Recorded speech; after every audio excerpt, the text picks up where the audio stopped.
ตากแดดที่โรงเรือนพูดข้างหลังคุณเห็นปะวะพาไปรีวิวตัดแน่นโรงเรือนครับพระเจ้าเนี่ยโรงเรือนองุ่น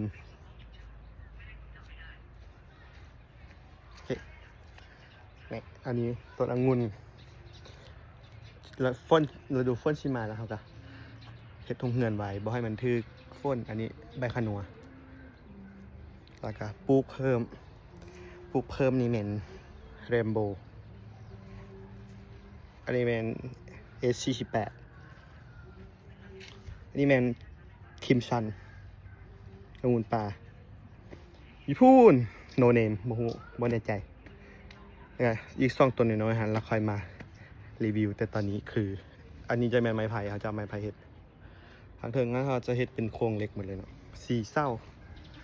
1 2 3ฮันเนาะแล้วก็4นี่เนาะทางเทิงก็จะเป็นขาดเหล็กจอดต่อกันอันนี้จะเป็นเหล็กแปรๆอ่อนๆเนาะมันจะโค้งได้ก็โค้งเห็ดจวนทางเทิงเห็นไหมแล้วถ้าเอาซื้อพยางมาแล้วก็เอางับมหูเป็นอย่างเขาเอิ้นอันงับเนาะงับบ่ให้มันปิวแล้วถ้าอยากปลูกองุ่นต้องมีโรงเรือนเด้อแนะนำเคยปลูกแบบตะกี้มันเป็นไปค้างไม้ไผ่นี่เป็นไปค้างนี้แล้วมันบ่มีพยางกัน